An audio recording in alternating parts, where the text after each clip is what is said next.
All right. I'm starting a little bit early. Just a wee bit. Just a couple seconds. Or was I right, perfectly on time? I don't know. I wasn't looking at the screen when I pushed the button because I was doing a thing. Hi, how are you? Good to see you. Happy Thursday. It's I put the shirt on and I was like, I should do like to up my Twitch subscriptions. I should do like Twitter or Twitch Thursday, and I was like, it's actually better.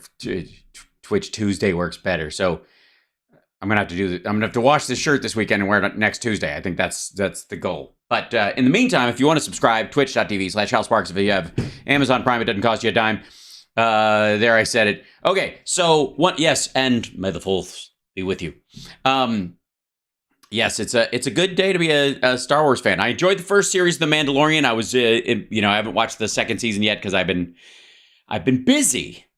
And the actor who plays the Mandalorian himself was in The Last of Us, so I feel like I get extra credit for having watched that all the way through. Although I have my issues with that show. I liked parts of it, but this first season of The Mandalorian was good. I enjoyed it. I had fun, and quite frankly, my favorite modern Star Wars movie, whatever the Rogue One. Classic movie. Because of the storyline, you know how it's going to end. But the question is, if you can build tension in a story where everybody already knows how it's going to end, that's good work. I'm just saying. Rogue One was terrific. Oh, goodness, Templeton. Thank you so much for that. What loveliness. Is that simply because I agreed? Me neither. I want to watch the second. Yeah, I haven't watched that either. Nearly Paul, how you doing? Okay. In the spirit of Teacher Appreciation Week, this teacher wants to appreciate you for teaching us how to chill the fuck out and not take life too seriously. Much love. Templeton's a rat. Merci beaucoup de rien. And to my French teacher in high school, Mrs. Bachmeyer. Yes, that's a German name. I want to apologize for teaching everybody dirty French words because I have a cousin who speaks French and taught me all of them. I mean, somebody had to teach to him, and it couldn't be me. Hold on a second. My overhead light. I keep forgetting to do that. And then this is good, and we're good. Okay. So, yeah. Solo was ass. I'm sorry. Oy. It was just blech. I don't know what the hell. Like, you can't phone in the kind of charm that Harrison Ford has, people. You just can't. I was a naughty boy who would have thought it. Yeah, well, en français, if I do say so myself. So, sacre bleu. Oh, yes. There are, it's interesting you bring this up because, first of all, hi, chat room. Welcome to the show. Hold on, I stretch this out a little bit because sometimes I have to shrink it down for other shows and stuff. I'm going to have to set up a thing where that automates which episode I'm doing, the kind of stuff, because I have so many varieties of shows. It's crazy pants. Couple of things right out of the gate. One, kind of awesome that we have a seditious conspiracy guilty verdict for, a partial verdict against the Proud Boys, including Enrique Terrio, who, quite frankly, could have been Rico Suave Part 2 if he'd just applied himself. I'm not forcing anybody into a career, but I'm just saying it was out there. If you have a name like that, obviously you have a lot of options in life. But the fact that they've been charged with and found guilty of seditious conspiracy, I gotta say, it's pretty obvious they're guilty as fuck. So, but now all the right-wingers who are pushing back and going, people haven't even been charged and no one was even armed. And there's like half a dozen fucking people who were busted with guns at the fucking inside the Capitol, you asshole. And now we've got some people who have been found guilty of seditious conspiracy. So all the talking points, again, what is this place? What is this place? If not, we'll get to the Biden bribery stuff because for it to be bribery, you have to do what the person wants you to do in exchange for money. You can't do the exact opposite, right? All right, we'll talk about that. It's even more will come out, but we'll see there. And again, It's just fun. Anyway, so that's pretty cool. And there was one other thing. Oh, yes. So this morning, I tweeted something out that I think is necessary to say, and I want to address this with everybody. And I think it's an important lesson, if I may, and I very well may. There are, if I do say so my damn self, there are certain topics that in the world of comedy, you got to be damn talented to make jokes about. Most of the people that I hear complain as comedians about you can't even joke about shit anymore. If you're listening, and I hope that you are, it's not that the topic is too much to joke about. It isn't. You can literally joke about anything. The problem for you in that circumstance is you're not talented enough. You have to be way funnier if you're going to tackle the big topics. The structure of your jokes must be so sound and resilient to attack from an audience and from their own censors inside themselves. They have to be so strong that they can hold up the weight of the joke. And if the concept that you're dealing with is the size of a boulder, then you have to have jokes that will support it. You cannot hold a boulder up with toothpicks. On the other hand, if the topic is feather light, you have no excuse for not being funny about it. None whatsoever. Right? You could just a little puff and that thing fucking stays in the air. The same thing is true on social media. I have often said in my own head and in some internet conversations, it occurs to me when I'm watching some of the people that for a living make videos responding to political and philosophical and religious and ideological things and responses to those things on YouTube and other sites like it, that especially the ones that complain that you're not allowed to talk about stuff or that they get banned or that they get, kicked offline or they violated the TOS and they're being shadow banned for whatever. And to them, I would say the exact same thing. It's not the topic. You're not talented enough to talk about it. You do not have the ability linguistically and the logic and reasoning skills enough to funnel whatever this idea is into a palatable version to express it in a rhetorical environment, meaning you're not hearing back like I do on a live stream, for example, in real time from what people say and can clarify what you're doing. You have to recognize your limitations in that regard. Now, there is also another limitation that has nothing to do with an individual's talent or linguistic ability or their ideology or their caring as a human being. And that is that sometimes the venue itself is insufficient for the conversation that needs to happen. You cannot have relationship discussions where one of you has a bullhorn. Does that make sense? This is not the right tool for the job. And in some cases, people try to have delicate conversations in social media threads, for example. And knowing what we all know about how we've all sent or received a text that seems in its reading to not be the nicest thing in the world. I'll just put it that way. It didn't come across the way maybe the person intended, or you received it in a way that was like, fuck that dude, right? In that, sorry, somebody just said, work for the Trump Mar-a-Lago investigating topic. Yes, that we'll get to that, Ali Osher. The DOJ has confidential cooperation of someone who worked for Trump at Mar-a-Lago as they investigated the documents case. We've known that for a while. That person told them they're going to need to see the video because they helped them carry the boxes out and deliver them to them. And that's going to be the next thing. And it's enormous. It's also why all of Fox News is all about Biden being bribed by the Chinese to skull fuck them. Anyways, back to where I was. The reality is, and I want to give you guys a break in this, because I think we've all been trying to crowbar good thoughts and intentions and solutions and the like into social media, in these conversations that pop up, where because something will come up, a video will be circulating, a viral idea, something like that. And when you address it in the thread of what's going on or on your own, there can be blowback, and you're like, wait a minute, why the fuck? I'm obviously a decent person. You obviously know where I stand. Why are you reacting so volatile, with such volatility to something like this?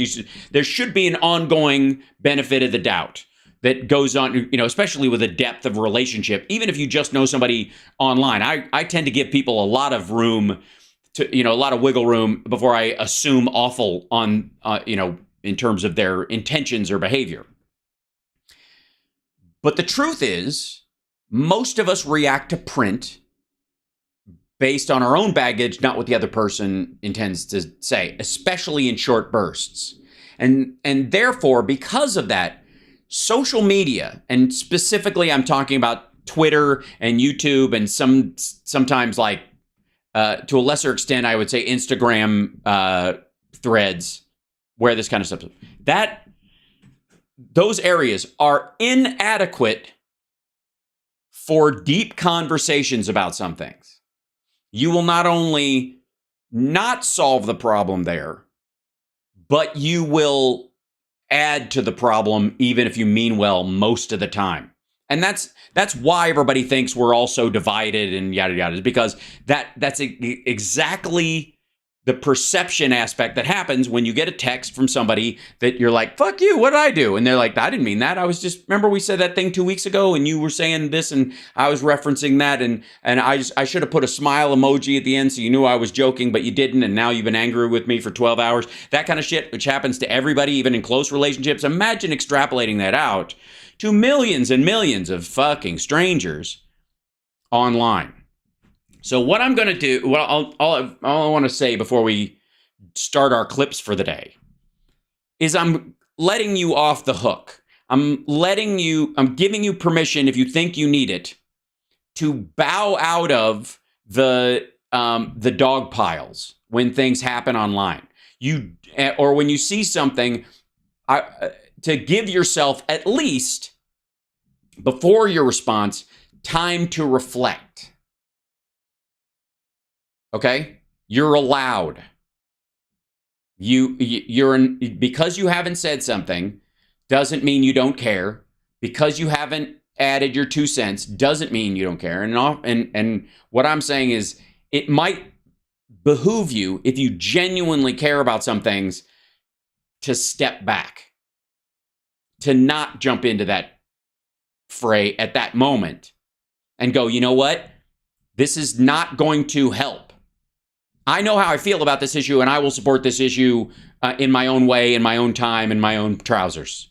But right now, in what's happening here, in this chaos puff that's occurring online, my thoughts, even as pure as I could make them, as clear as I could make them, does not guarantee they will be read by the other people who are on my side and on what I believe is the right side of an issue. Does not mean they will read it that way. Because they may become, especially in a situation where if it's online, it's because there's an attack going on, and people who feel attacked tend to respond to things in a more defensive stance, even to those around them. And effectively, on social media, what you get is a lot of friendly fire. Does that make sense? And so keep your powder dry, check your fire, and remember, slow is accurate and accurate is fast. You'll respond better to something if you don't do it from your reactionary nature and you put your best foot forward. I've been guilty of it in the past because I've made assumptions both about the environment online and the people that I've been conversing with, and that's my mistake. And what I'm saying, if I'm saying anything, is you're allowed. You're allowed to step back. You're allowed to read something, see what's going on, see this storyline blowing up online anywhere, Be it, you can take it from trans issues to poverty, student loan debt, all these different things, and watch the fire around it and go, you know what? No one involved in this conversation online is actually moving the ball one direction or another, is actually helping. So what can I learn from this just by absorbing it, looking at it, and go, all right, when I vote next time, this is gonna affect how I'm gonna vote. Or if I take out a loan myself, or if I do this, I'm gonna take from this, and then if anybody asks me what I do, I'll gladly tell them, and operate as best you can in a way where people go, what's your secret? That should be your goal in those situations where people are really, because there's some sphincterized shit going on online a lot of times, and I certainly see more of it on the right these days. The left is, we have our own issues, certainly, but and the purity police are out in force all over the place, but it's good. It gives so social science, right? The purity police and so how obvious they are, and sort of the dark space in which some of them operate, I think is another area where it gives you permission. Just like, you know what? I'm going to discuss this with my friends in a deep and abiding way because they know and trust me. And like, you get me? Okay. All right. I just wanted to throw that out there because I've seen a lot of stuff floating around, and a face tattoo will give you guidance. Yeah, I'm not getting one. Nope. All right. So that said, let me jump in. Now, the title of today's show is is You Can't Leak a Lie. And there's a reason I put that up there, because Trump and others complain about leaks all the time. And I've always said, well, the one problem with complaining about a leak is you're admitting that it actually is true. Because a lie is a lie. It's not a leak. It's just somebody bullshitting. But a leak is true and came from somewhere. Now, there are occasionally leaks, I suppose, that are in the could be maybe category, but none of them, really amount to anything. And so it behooves you to wait until that time. Now, the reason I bring this up is because apparently they're trying to destroy him. Why? Why must they go after Tucker? And obviously we know who they are. We don't know them personally. Obviously, Russell Brand is in charge of describing who the they is. No one knows who they are. Only they know who they are. Only they know who is them. The they, yes.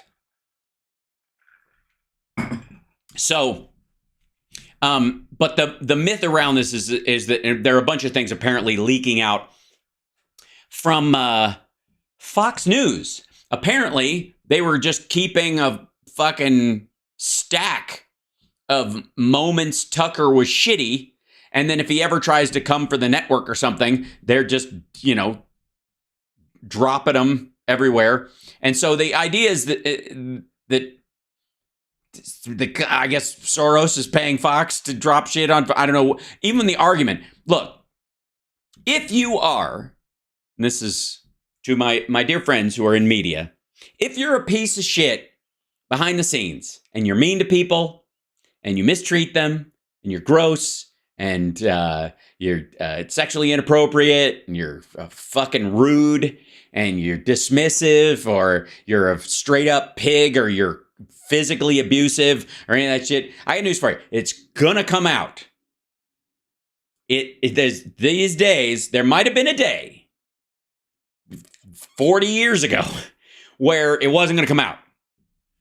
Now it's coming out.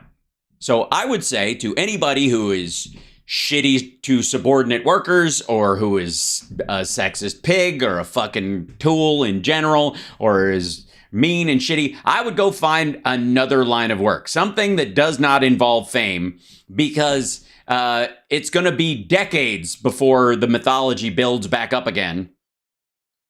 And that's shit's going to hit you. It's coming. It's going to bite you in the ass. And if they let you get away with it, and this is, I think, the lesson that Tucker might be learning right now. If they let you get away with it, it's only so they have it as ammo later. That means they're storing it because nobody just fucking, especially in an organization like Fox, you think they forgive and forget in a place like that? Get the fuck out of here. Everybody, this is my message to you in TV land. If you're out there and you've just glanced across this, or someone has tweeted you this section of the show and gone, hey, because I know we work together and you might want to, people are going to find out you're a fucking asshole. And it would probably be best if you just kind of, moved home and got a ranch and just were a dick in the woods that nobody cared about. Because we're going to find out. And it ain't, and you can't hide behind, it's just a moment, and people, no. People get a free pass for that kind of shit. We're not talking about that at all. You know who you are, and it's gonna come get you. So here we go. All right. This is, they're trying to destroy him, apparently by showing people who he really is. That's a little fucked up too, but all right, we'll see. I haven't watched this, and neither of you, and this is Bill O'Reilly on The First. And I think it's named this because the show literally starts at midnight, so it can be the first show on the day or something.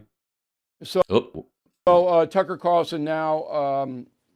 It's very exciting, Bill. You haven't lost a step. Obviously gone from Fox News. It's changed the whole television news landscape. It's weird. Like, they don't even have hour blocks anymore on Fox. It all just morphed together into, like, everybody at Fox is just walking around like they've just been hit with a bat that says you're adopted. I'm amazed. Yeah, have you even watched like any news at all on cable? It's crazy. They just, like, I don't know if it's a writer's strike thing or whatever. They're just kind of wandering. It's odd. And in order to justify. Oh wait, no, it hasn't. They've got to fill in his hour, and everything's kind of proceeding as relatively normal. By his departure, there are now leaks coming out about what Mr. Carlson allegedly did or said or texted or emailed. Well, no, if it's a leak, he really said it. He really did it. That's what makes it a leak. If it's a lie, they're lying about him and say they're lying about him. And as far as alleged, there's fucking video, dummy.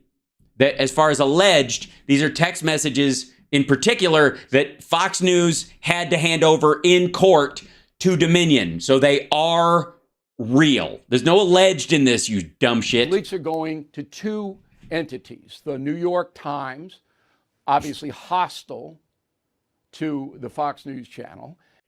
Obviously. I think it's mainly because they want their building. They're right next door. And Media Matters, the most radical left news. It's not even news. Nah, it's not even news. It's news to you. Internet site that you could find. That's where these leaks are going. Okay, quick question. Are the leaks themselves fake in any way? Are they deep fakes? Are they selectively edited chunks of stuff? No? Are they not indicative of Tucker's character or how he behaved? Are people going out, that's not even how that happened. That piece of video is taken from a moment where we had just been joking a moment before and he was doing it sort of in character. Is that what they're saying, Bill? No, they're not. And P.S., what the fuck did you have to pay $33 million to keep a woman quiet about? What the fuck? Who in the world pays $33 million to keep a woman quiet about what they've done? Good Lord. There are civil suits against Bill Cosby that did not garner that much fucking money about ongoing assault. This asshole, for the record, just in context, lost his job at Fox because they had already doled out millions, tens of millions of dollars, it seems, over the years, covering up his sexual bullshit at the network. and keeping people quiet. And then the final fucking payday, which he had to pay out of his own pocket, apparently, was just an inch too far for these fuckers. And they were like, all right, Bill, you got to go. And the same thing was being said when he was broomed. Oh, they're coming for us, and they're coming for us. And now this is attacks on the right-wing media. They're trying to silence her. Bullshit. This dickhead paid $33 million to a woman to keep her quiet. Lord almighty. Okay. The leaks are basically from the Dominion lawsuit in the discovery, the depositions.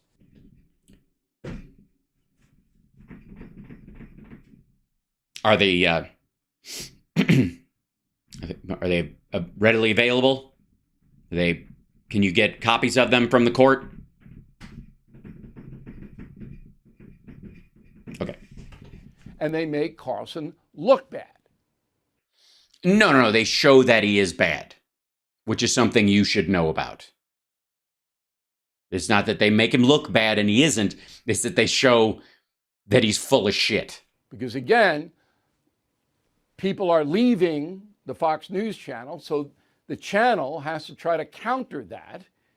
I see. So the channel is leaking stuff to the New York Times and Media Matters. So Bill's in the Fox is doing this. So the they in the title of this, who's behind the Andy Tucker Carlson leaks, they're trying to destroy him. The they is, according to this dipshit, Fox News, a news organization that paid something in the order of $19 million over the course of a couple of decades to cover his sexual indiscretions while at the network. And somebody, I don't know who, is leaking out damaging stuff against Tucker Carlson. Why is it damaging? I mean, doesn't it just make his crowd like him more? Here's what doesn't he get like douchebag cred? Megyn Kelly said. Go. He said something like, "Will my postmenopausal audience still find me attractive in this outfit?" Meanwhile, when I reported this last week, all of my postmenopausal viewers, because I have a lot of them, wrote in like, "Yes." And none of us is offended by that, even in the least. Like, so nice try, Fox, but you tried and failed. So they first leaked to the New York Times. This is my supposition for the record. It hasn't. Okay, she's making the same accusation, and I guess he said something about his audience being older women and finding him attractive, and that's a self-deprecating douchebag joke. Yeah, confirmed, but I know it's them. Who cares? That's not the problem. That's not what got him in trouble. It's a couple things. One is he cost them tens of millions of dollars because of the whole Dominion bullshit. And secondly, he said stuff about that's not how white men fight, about when some, like, whether it was, I don't know if it was a group of Proud Boys, but, a group of like Oath Keepers jumped some dude. And they were like, oh, fuck, right, he's a racist. We forgot. We had to fire his head writer for writing online under a pseudonym, under a nom de plume, on racist message boards. And there's no fucking way, that Tucker didn't know this. And I know it's Irina Briganti who runs comms and hates Tucker. Sorry. Oh, right.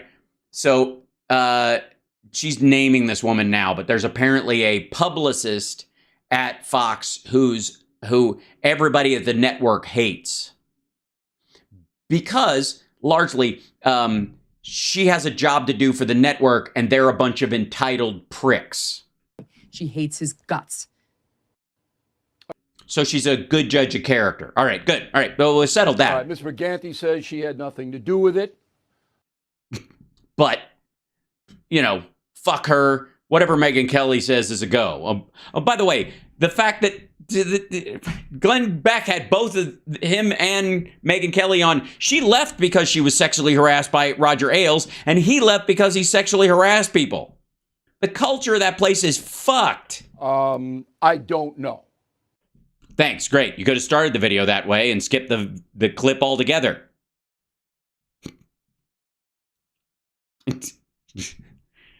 I gotta say, this is a pretty miserable face. I mean, everybody's got some bad freeze frames in them, but almost all of Bill's look like this. But I do know that in any corporation... Like the one you were fired from because they were sick of doling out millions of dollars in hush money to women you sexually harassed or assaulted. Continue. not just Fox News. Well, of course not. They're not. You used to work for Allstate, didn't you? If you let somebody go who is popular within the corporation or with an audience or consumers, then you got to just try to destroy that person. Or you had to let them go because their behavior, which would eventually come to light, was so fucking awful that it would ruin your network, and you let them go, and you were playing nice by letting, doing the whole "we parted ways" language, and then they come out and have their friends attack you, and you go, "Oh no, fuck you. That's not how that works. Here's why. And we're not going to go down with this dickhead." That's how it's done. Yeah, that's how it's done. This is what you do. You fire people and you fuck with them and that kind of stuff. Well, yeah, absolutely. So any corporation, Starbucks, somebody is doing that to Carlson. By showing who he truly is. And of course, the Fox haters, the leftists on television, they love this. Well, technically speaking, there's a difference between being on the left, because you're talking about the way the aisles are set up in Congress, versus leftist. But he doesn't make that distinction. Everybody's a Marxist. Everybody's a communist. Whatever the fuck. So I have no words. Yeah, there's a prime leftist. Morning Joe, that bastion of lefty communism, the guy who single-handedly gave Donald Trump more press than he deserved during the lead up in 2016. Yeah, that's the leftists. Please go on. Not only for what we saw there, but also by people who are going out there going, yeah, but at least he wasn't woke. So we're going to be okay with the most racist rants that I think we've heard on national news in our lifetimes. But Fox had been somehow in their own minds, I guess, holding up this line that all these allegations of racism against Tucker and against Fox were totally false.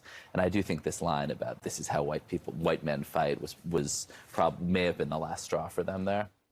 Or that's the one they let out, and they still got more, and they're worried that, like, if he keeps coming after them, he's got a bunch more.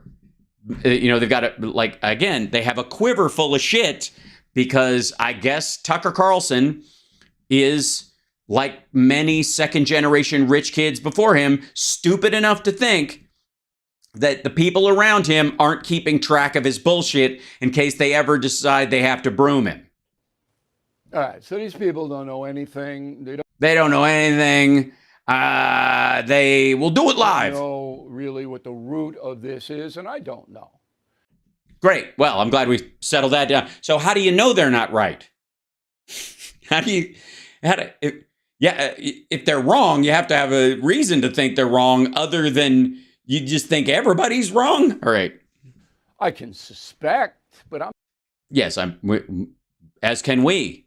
We can suspect just how fucking awful you would have to be to pay someone $33 million to keep quiet about a sexual assault, and just how damaging and horrifying that would have to be to reach that number, especially when the other ones you paid off for 3, 6, 9, 10, maybe.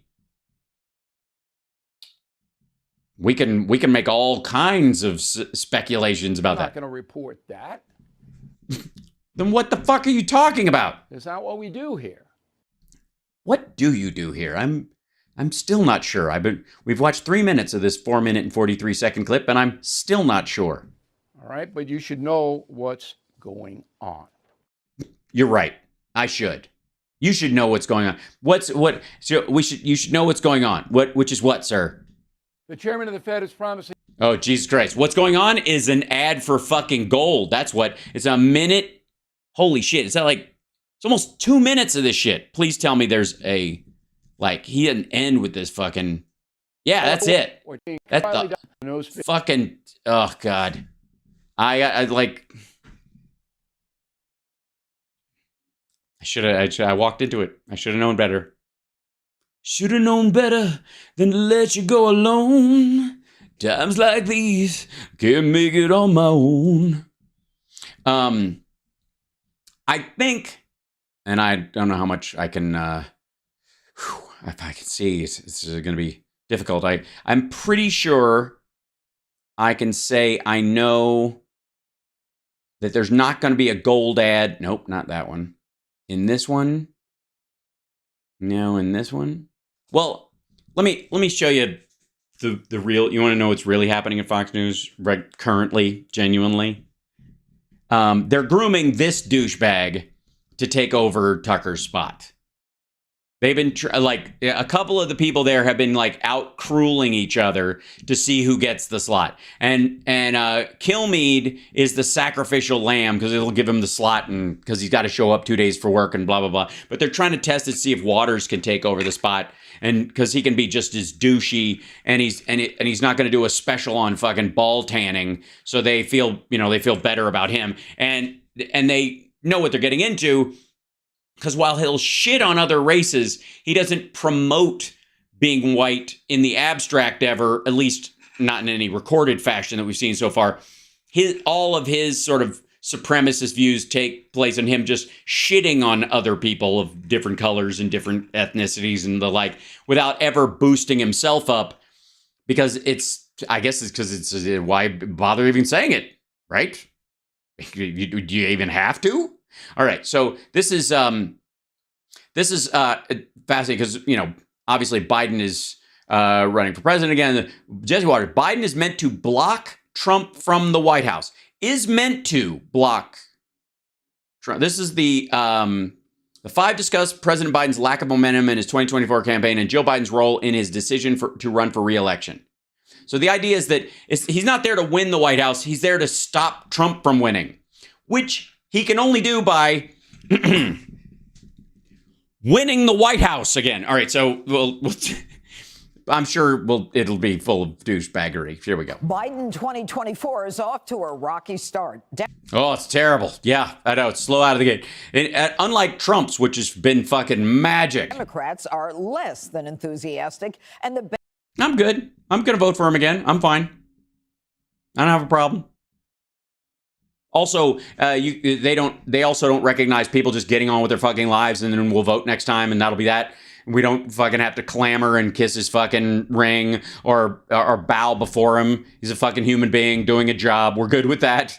You do realize that this is, you're going to see a bunch, I predict. You're going to see a bunch of the messianic overlay that they hold on Trump onto Biden. And they can't understand how people will vote for a guy they don't openly worship. Because why would you worship a fucking person? They're doing a job. I like the guy. I appreciate what he's doing. That's plenty. Off we go. And no, she didn't get canned, Wendy.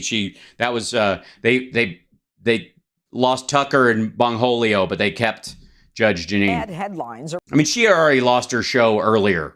She's just on the 5 now as one of the fillers. piling up as well. His campaign is said to be, quote, slow out of the gate, with donors showing a lack of enthusiasm, and close allies are having to persuade the rich that Joe is not too old to run and has vigor. Yikes. And now we're learning. You do realize Trump is having the same problem, but Biden doesn't need the money. It was Dr. Jill's fault. She is apparently the one who convinced her husband that it was a good idea to run, and helping Joe, quote, get to yes on running for re-election at 80. Not a big surprise, given that she is his biggest cheerleader. Well, yeah, she knows him very well. Unlike Melania, interestingly enough, who is suspiciously absent from the world of cheerleading. He's not done. He's not finished what he started. Look at all that Joe has accomplished. One of the Republican candidates is calling for mental competency tests for those politicians over the age of 75. What do you think about that? Ridiculous. Look at what he's doing. His energy level, his level of passion. You're gonna dance? Yeah, no, you're going to come up with. No, but I would love that costume. Come on up, Joe. But Democrats are falling in line and saying Biden is ready to go. Joe Biden is agile, is capable. Incredibly sharp, incredibly probing, incredible command. Let's not forget, more Americans voted for this president than any other president in history. People are on fire for the Biden-Harris ticket. Polls will go up, polls will go down, but what won't change are the facts.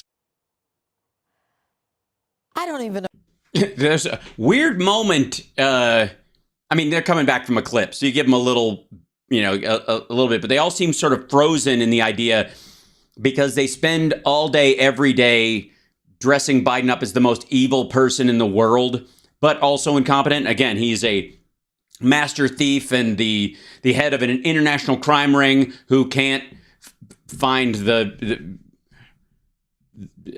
can't figure out which way his jacket buttons and always puts his shoes on backwards and tries to drink milk out of the bottom of the glass. Like that, both those things are apparently always true.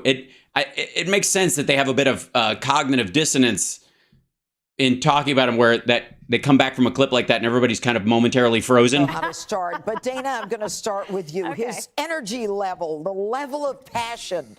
The fact is that Jill Biden is the one who wants him to run, and I think that she signaled at some Easter egg roll before he announced that he's not done yet. Yeah. He's not done. What isn't he done doing? Well, remember that followed turning us into a communist nation. I mean, come on.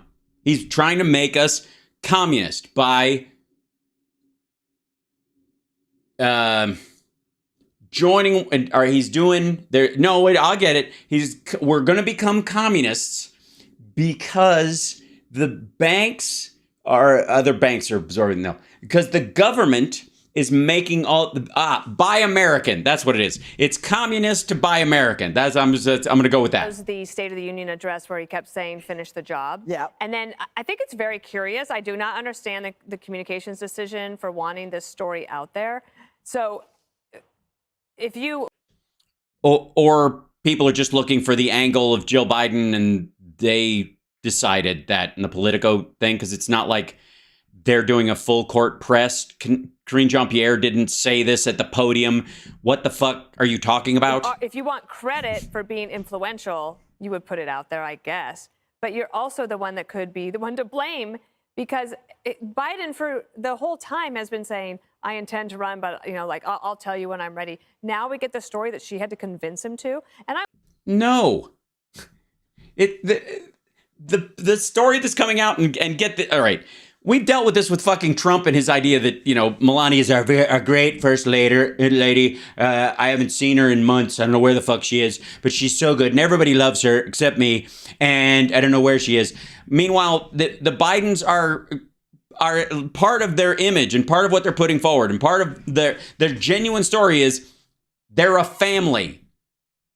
I don't know why this is so... Well, I kind of do.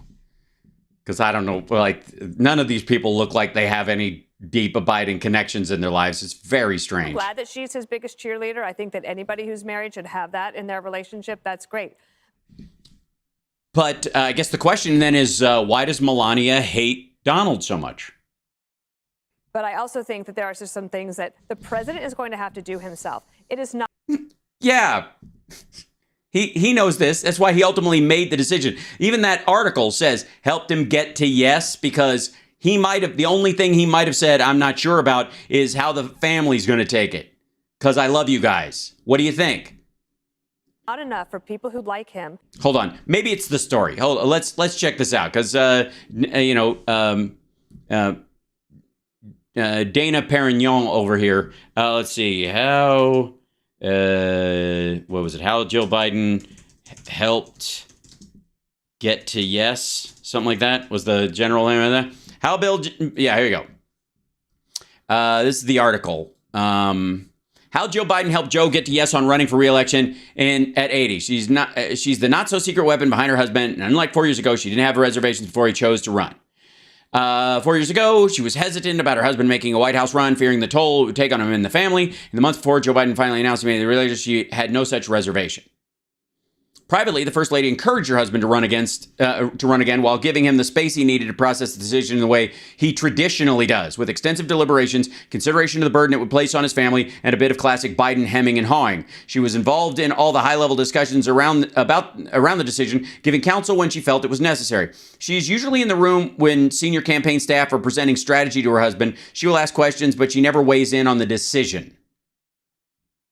It's because she's his wife and his sounding board and they love each other. I know, it's gross, isn't it? It's kind of stomach churning. I'm like watching this. I'm like looking at the way they look at each other. I'm like getting the cavity, you know? He looks like some kind of demented paratrooper. Her gentle encouragement of her husband's re-election run, which of course involved a whip, comes as she's relishing a role, hanging out at the Super Bowl and the Women's Final Four, and actively posting on social media. Unlike the cliche applied to wives of major political figures, that they're the secret weapons behind their husband's success, there's nothing that secret about the role she is playing. Nearly a dozen aides and advisors in Biden world describe the First Lady as someone who has grown more willing to endure the rigors and demands of being in the political spotlight herself, and more convinced of her husband's fit for the job. She is always his final gut check. Like this, again, this is a fucking conversation about how close their family is. And the inability to process that closeness by these douchebags is, I think, the most telling aspect. And are friends with him or who work for him and are in positions of power because of him to tell us he's agile and that he's sharp and that he's on his game. Well, that's because everybody's saying he's doddering and broken and weak and blah, blah, blah, except all the people who think he's a master criminal, but they also think that. Americans have to see that for themselves. We do not see it. Remember when he came home from Ireland? I do remember. Remember Remadmer? That for themselves. We do not see it. Remember when he came home? Yeah. Do you guys Remadmer? Home from Ireland and he took. Yeah. And by the way, that's how they pronounce remember in Ireland. Remadmer. The rest of the week off. Part of what he did then is he recorded that video that announced his reelection. And since then, we've seen him at the White House Correspondents' Dinner. Yes, that was great. But then now, and then he's busy. Like, it's weird. There's like a war going on, and they're trying to right the economy, and there's still, there's all these infrastructure jobs, and they're pushing the infrastructure bill. And yeah, he's doing all that stuff, but people need to see the opposite of what we say when we say it. And why isn't he here? I always tell these stories about, he only does events from 10 to 4. And then they called a lid last week on one of the mornings at 9:45 or 10:45 in the morning. You don't even have to do that. You can just say, the president's busy, and then you can call a lid at 4 o'clock like any normal human being would. Or there was something huge going on that wasn't a fucking nap, dummy, because the spring offensive is about to start in Ukraine, and the United States is transferring stuff, and he is having meetings with world leaders nonstop about this shit. Why is this even a thing? Jesse, is it that she's like relishing her role, hanging out at the Super Bowl and the women's Final Four? She's reading the same article I just read to you guys. She's always in Dolce & Gabbana. And, why give that up for a dreary life on the beach in Delaware? I'm with Jill. Yeah, fuck Delaware. You do it for the perks. You got the chef, you got the jet. Do you ever get the feeling that he's trying to, just cop Dennis Miller energy without the jokes? You know what I mean? Like Jesse Waters seems like a guy who didn't get any of Dennis Miller's actual jokes that he used to write back in the day, and just liked the attitude and the kind of smarm talk, because he has that smarm accent. Listen. I don't know. She obviously planted the story because she's had bad headlines. Remember, she kissed Dougie Fresh on camera. She called Hispanics tacos. None of the fashionistas ever say nice things about her outfit, so she was dying for good press. Yeah, that's what it was. This is all Jill Biden's Machiavellian behind-the-scenes stuff. She thinks this is good press, but every wife counsels her husband. That's nothing new. Do they?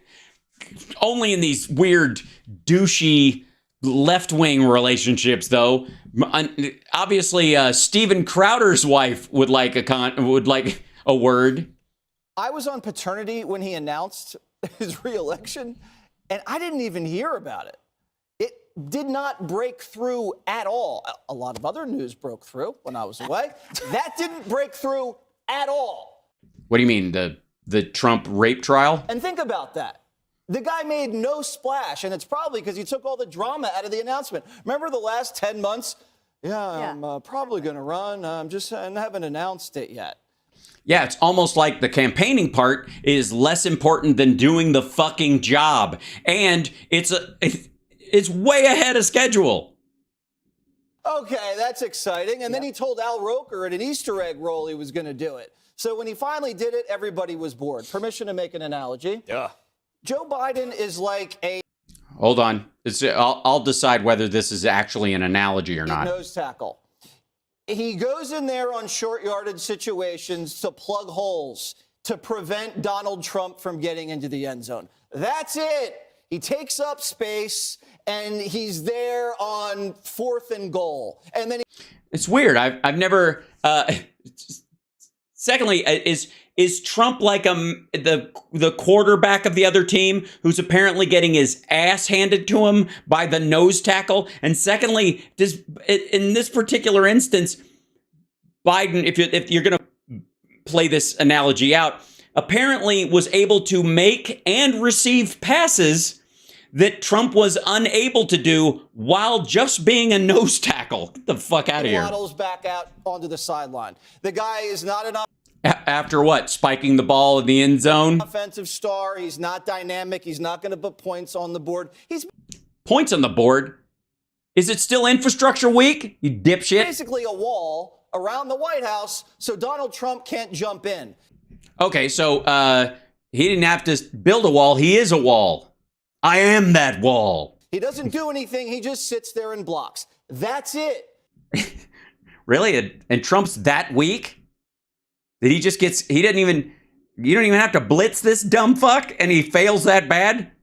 And that's how he's always been.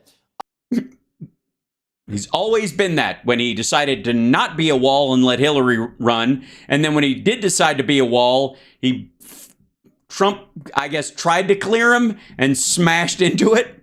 I'm not shocked he can't raise money. If you were a Democratic... It's not, he's not having a problem raising money.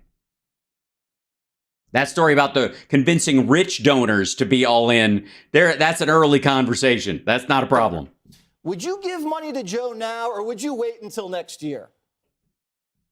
Probably wait until next year when they're going to spend more of it. I mean, again, what's the fucking hurry? It's almost like Jesse's so close to it right here. It's almost as if he's got a criticism of Trump's idea to come out and declare himself that fucking early and only make money in one instance where when he turned himself in. But everywhere else, it's been... I would wait until next year.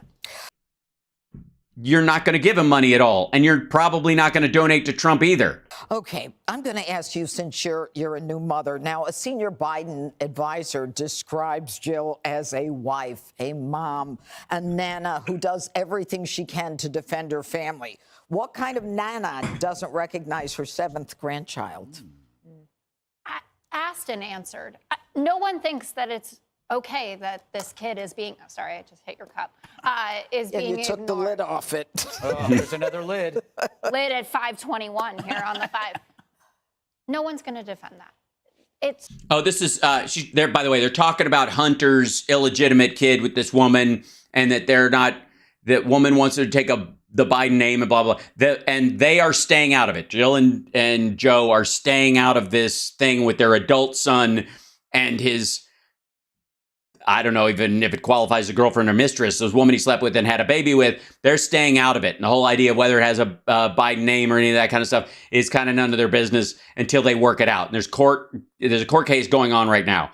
The problem with this setup that she put in there is that if, let's say, because it's not like this kid and the mom are going to come after some, the $1 billion from China, that there's money to be had. So recognizing the kid isn't going to be a problem. It's just they're going to wait until it works out in family court because that's how shit works out. Whether it's going to have the Biden last name or not and all that kind of stuff, that'll work itself out. And then everybody will go, all right, we cool? We're cool. Right. And she's not Hunter's mother. So she can't actually put input in that regard. Hunter's mother is dead. Silly at this point. It seems Like, it would have been an easy win.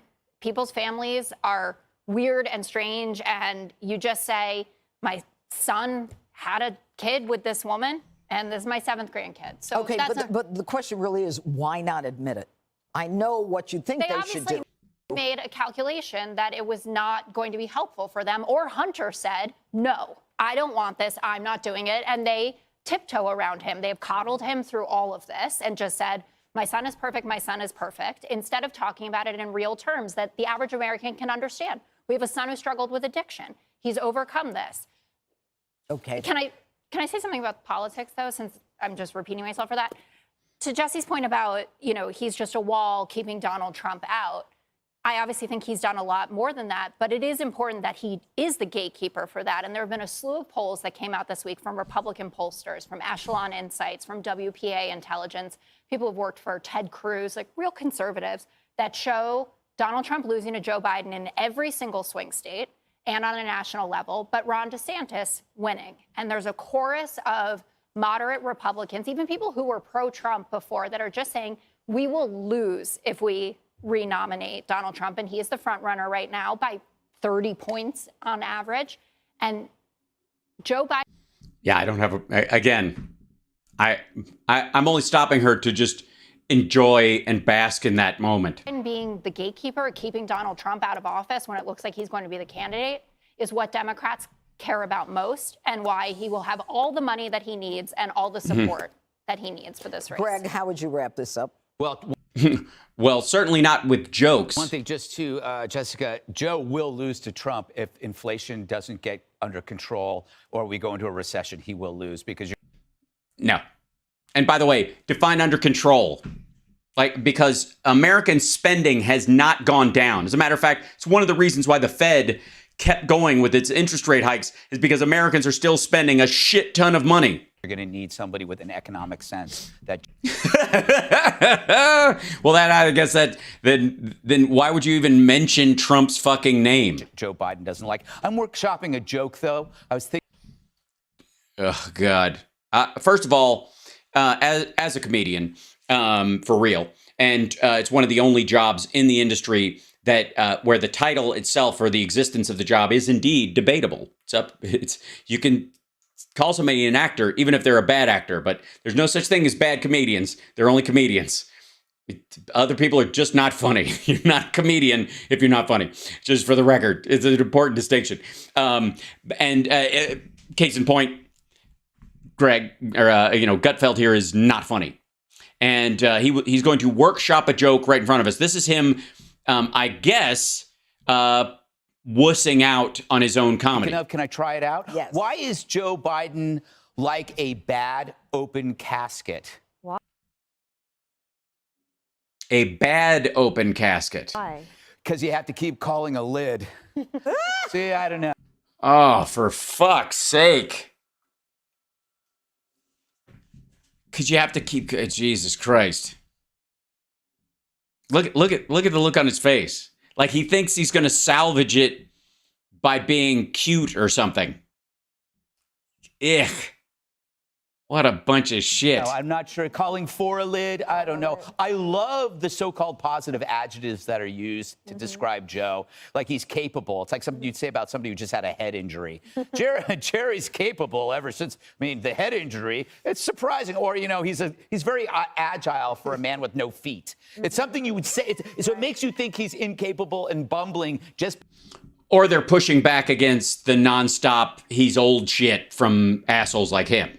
So the response from a lot of people is that kind of language to directly countermand the whole, like, you can't do anything. You can't even walk a flight of stairs, the blah, blah, blah. By mentioning those. But I got to talk about what the most amazing thing about Dr. Jill is how truly amazing Dr. Jill is. Not a single negative story ever appearing about her. How can somebody be so perfect, right? You know nothing about her. Judging by the media, she is Joan of Arc to Melania's Lizzie Borden, right?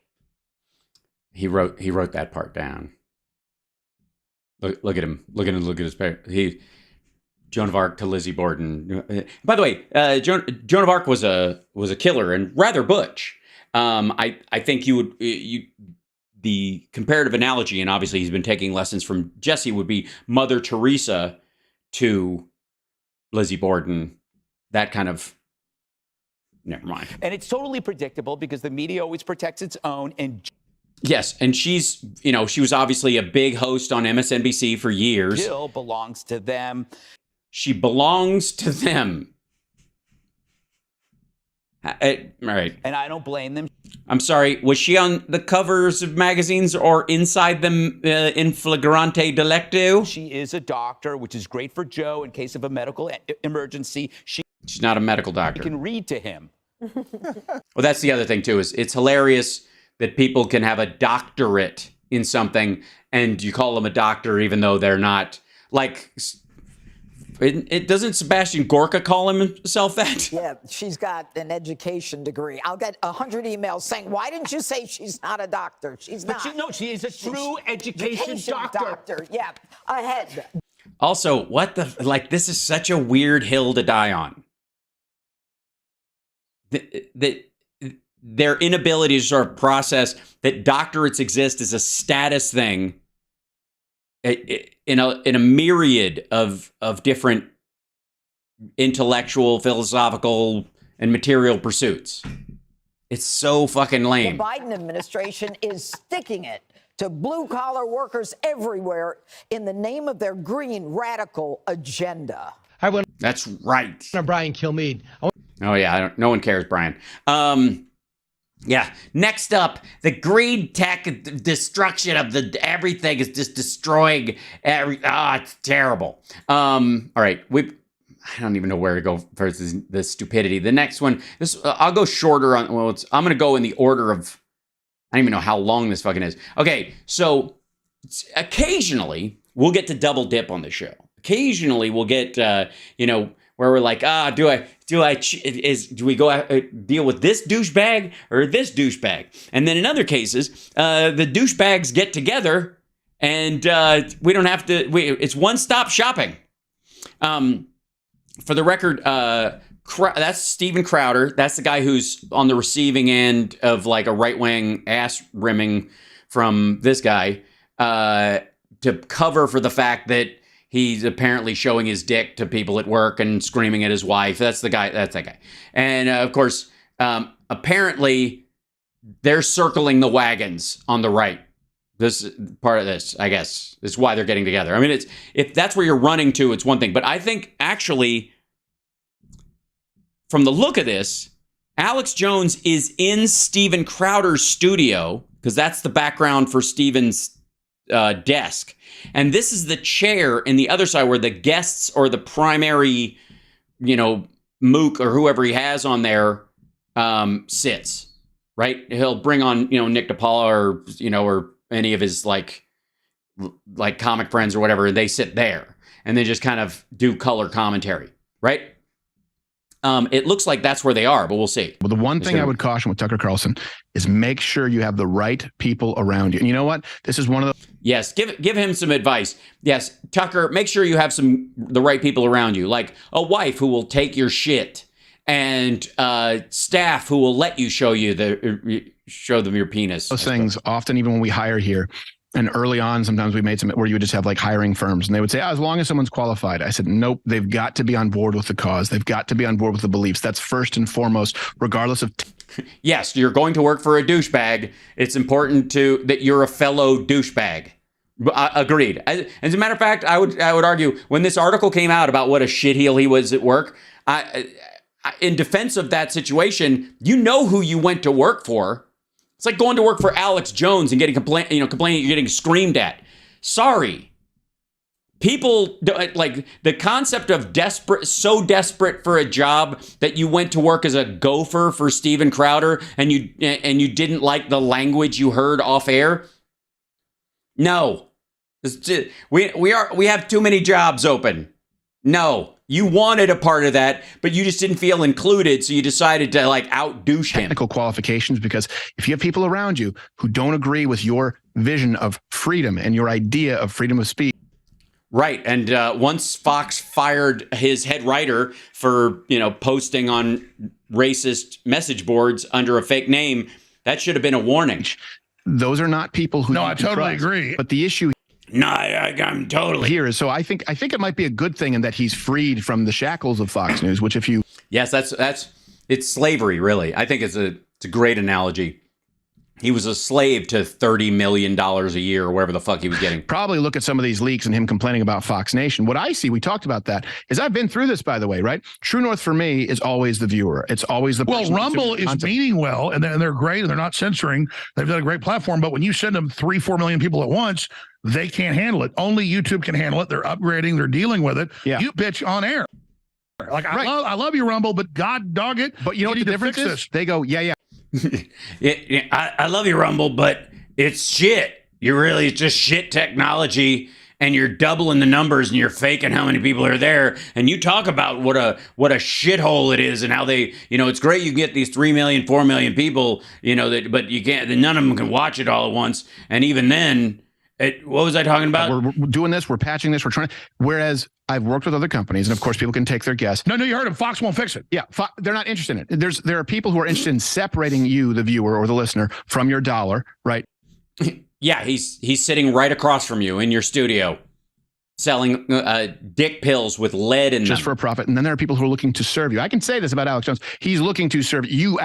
No, he isn't. Yeah, he's looking to serve you up. Actually do matter to him. With us, our arguments were always on behalf of the viewer. And that's what I see with Tucker. I see him going, it doesn't work. He's not saying it doesn't work. Screw you guys. He's saying, let's just put it on YouTube. Well, I think that's a form of sabotage, though, because you've got executives that don't want all this radical, badass, cutting edge stuff to take off.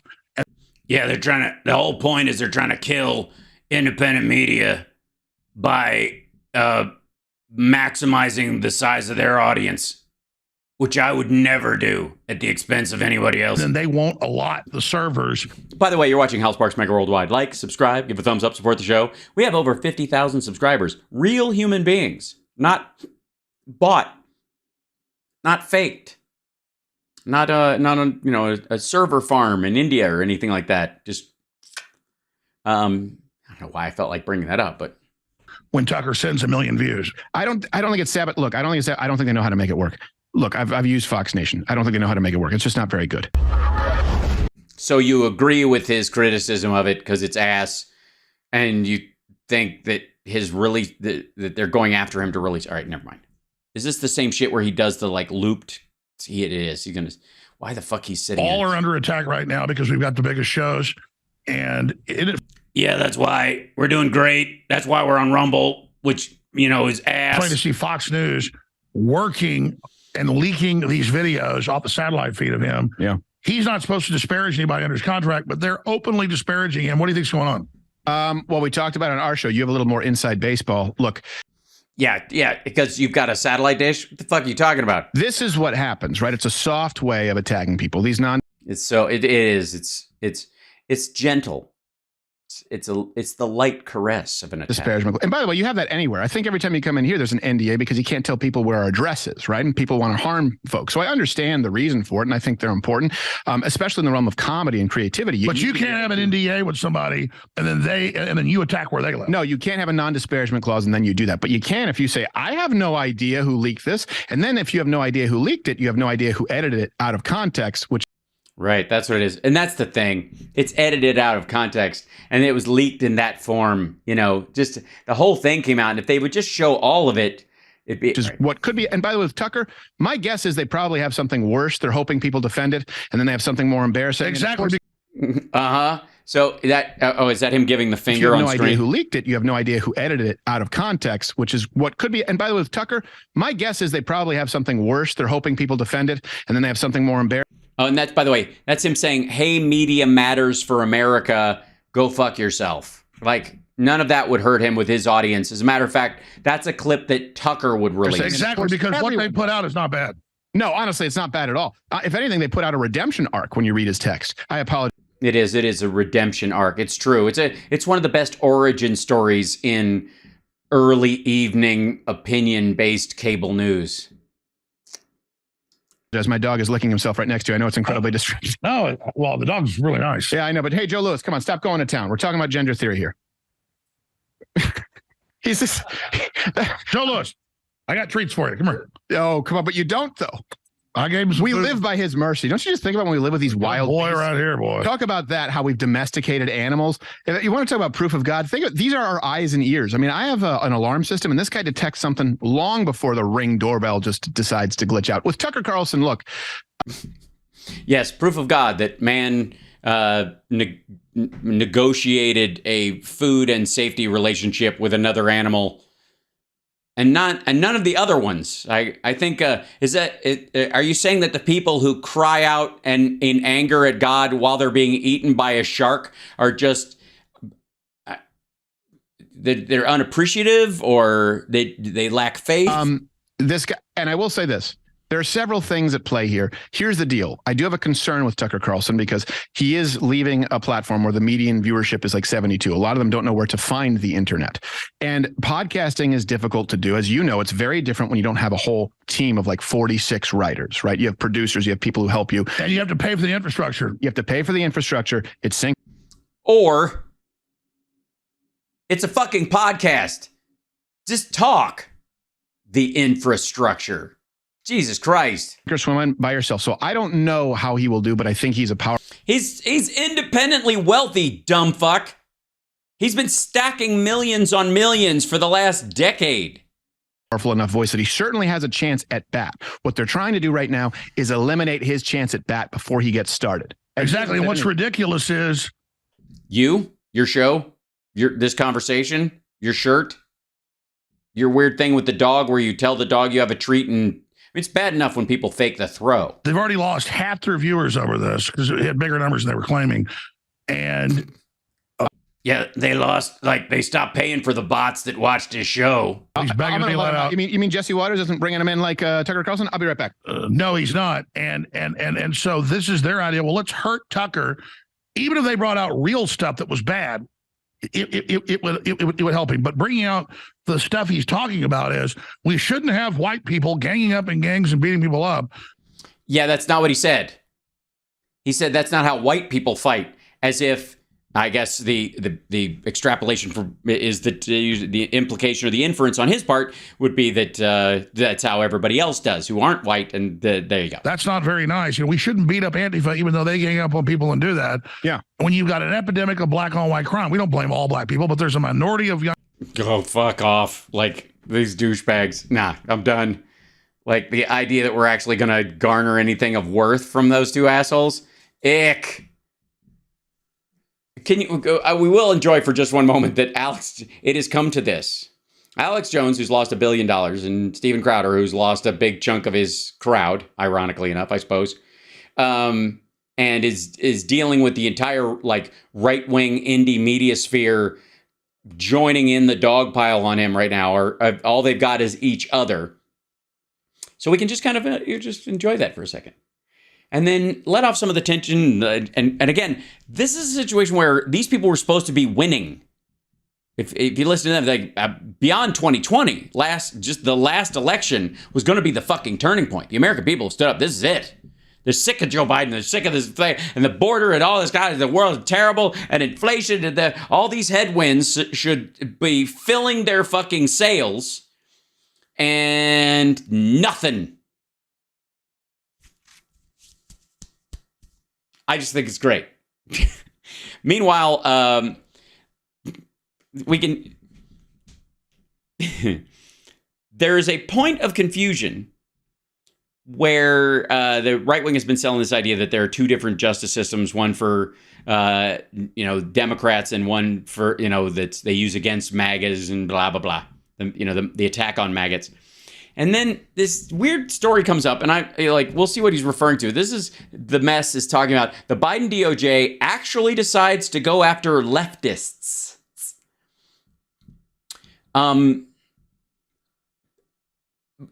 If they committed a crime, I give a fuck. Again, this goes to the Epstein thing. If you hung out with Epstein and participated in his shit at all, fuck you. I don't care if I liked what you said before, or you said things I would like for years because you wanted the political power that came with it, or you were siding with it, or you were using that as cover. Because again, pedos tend to join organizations where the trust factor is high around children, and it's hard to go after them because they're scoutmasters or they're, priests or whatever, where everyone is, believes them automatically to be at a higher moral standard. So it gives them, some sprinting room to get ahead of the accusations. That's how it works. So in the case that some of these fuckers palled around with Epstein and then suddenly want to break it, it's him. And by the way, him using them maybe as cover, that's just cop to that. Yeah, no. He was like, they were raising money for our thing. And I was like, wait a minute, that Jeffrey Epstein? Fuck that guy. And we stopped hanging out. Like, everybody around you would go, good. All right, cool. All right.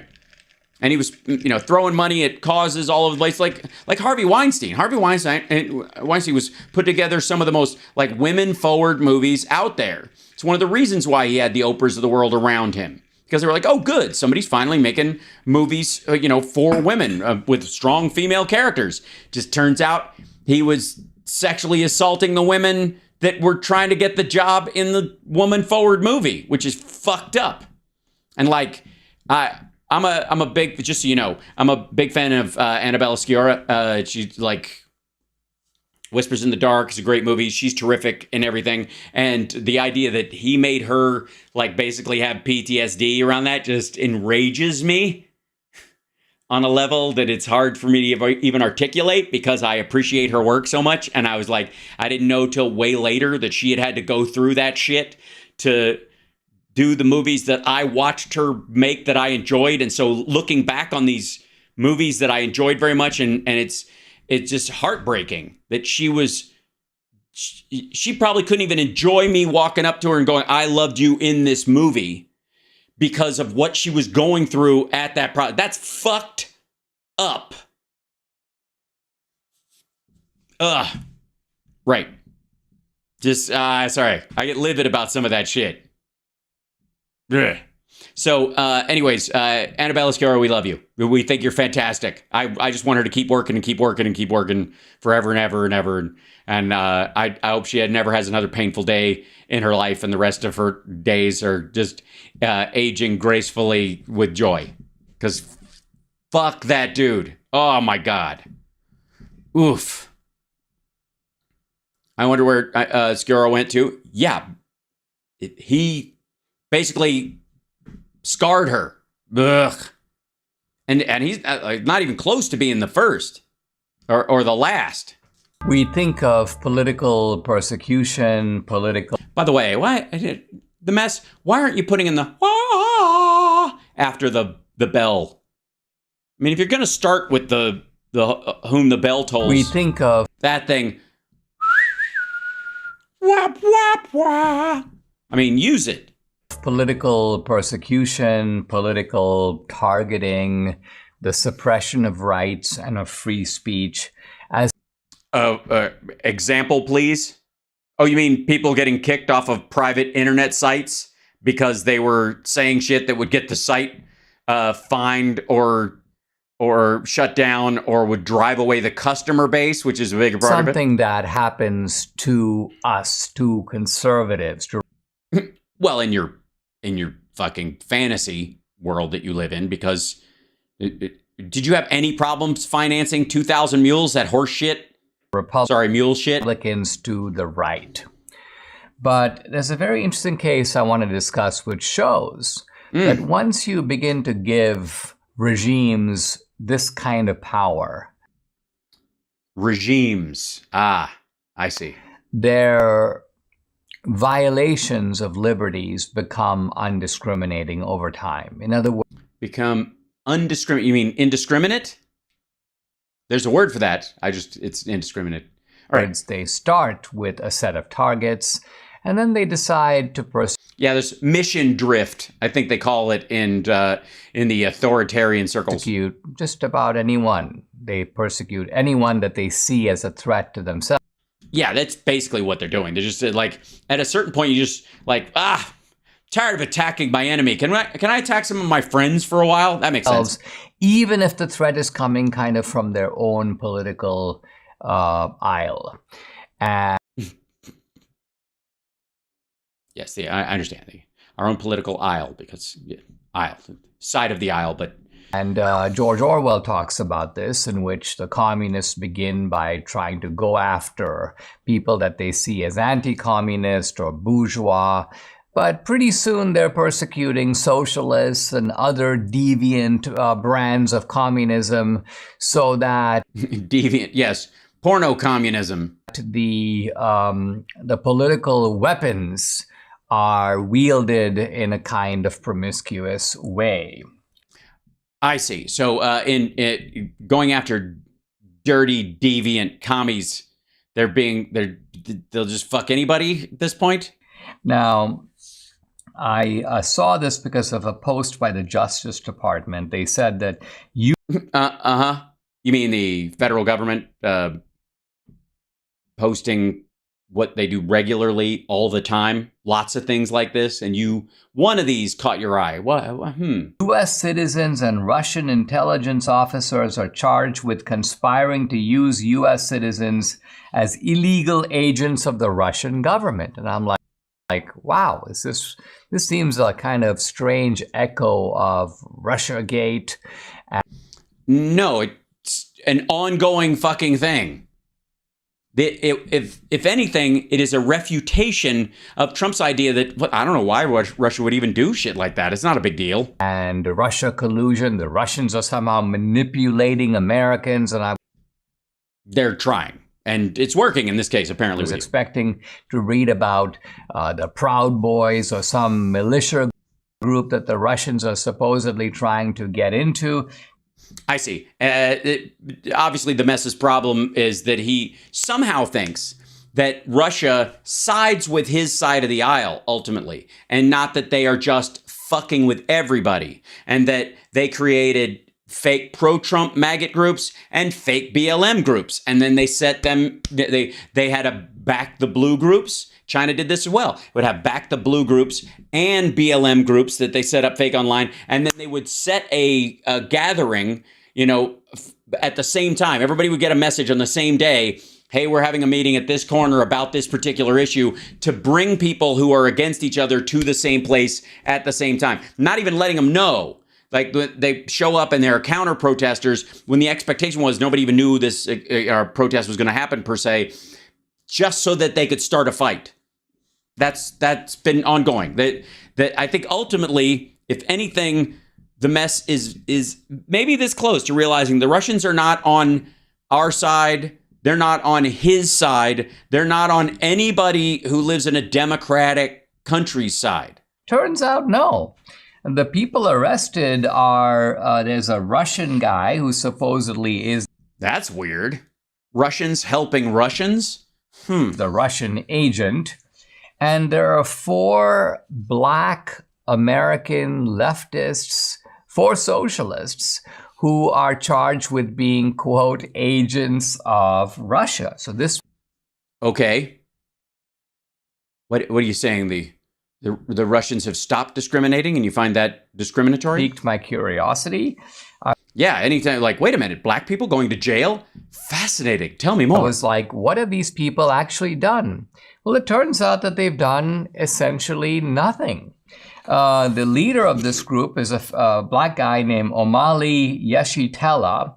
And this guy has conducted rallies denouncing the Ukraine war, denouncing U.S. involvement in Ukraine, calling for a peace treaty that would bring an end to the war.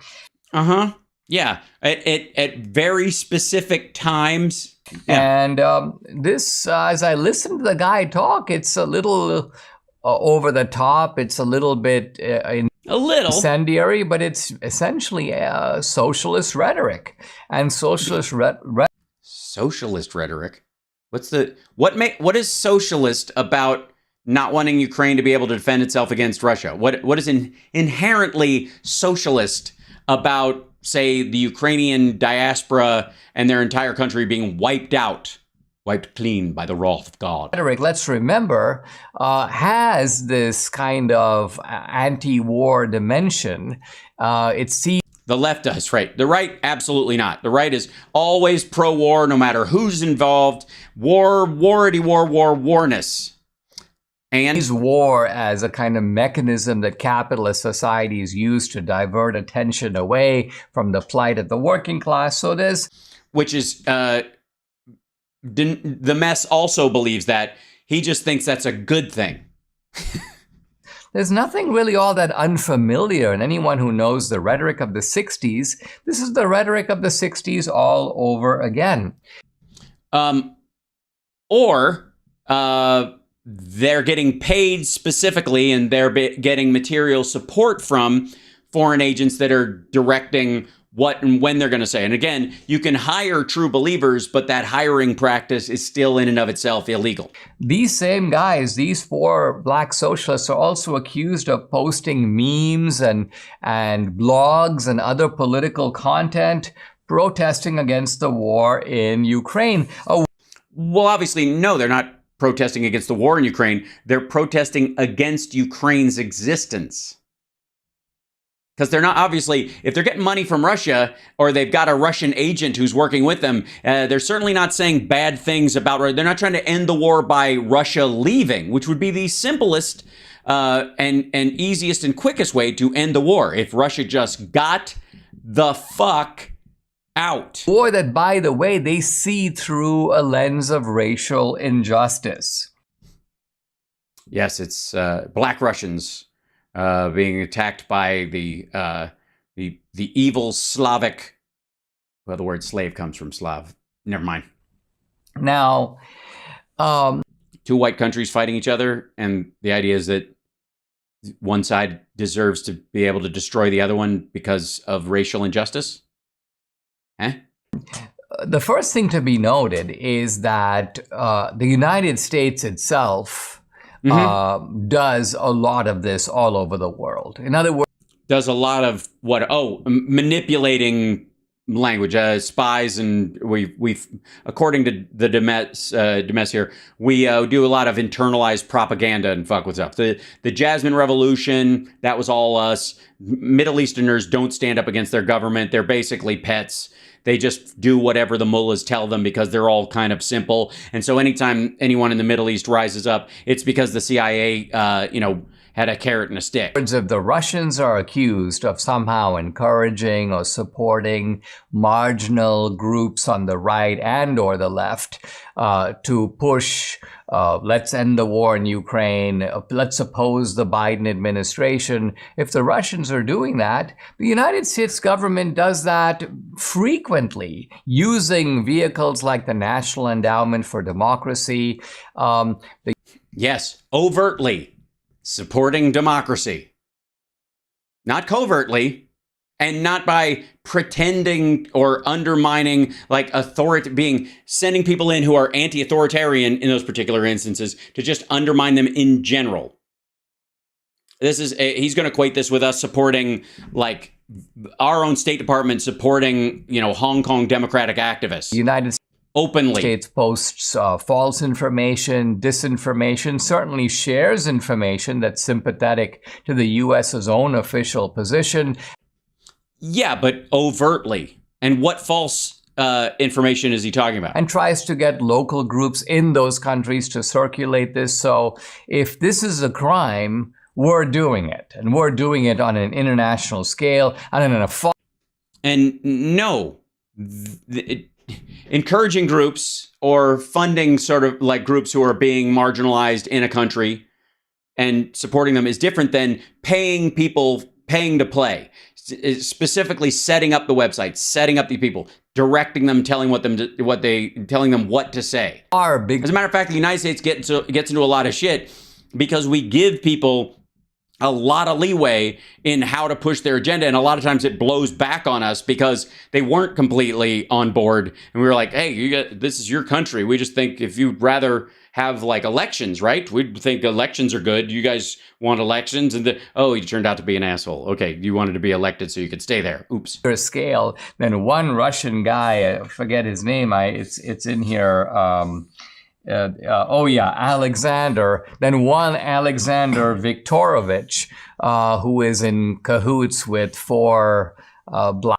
By the way, does this asshole knows that like Russia just grabbed a Wall Street Journal reporter and is putting him in jail for espionage, just for writing about what's going on in Russia.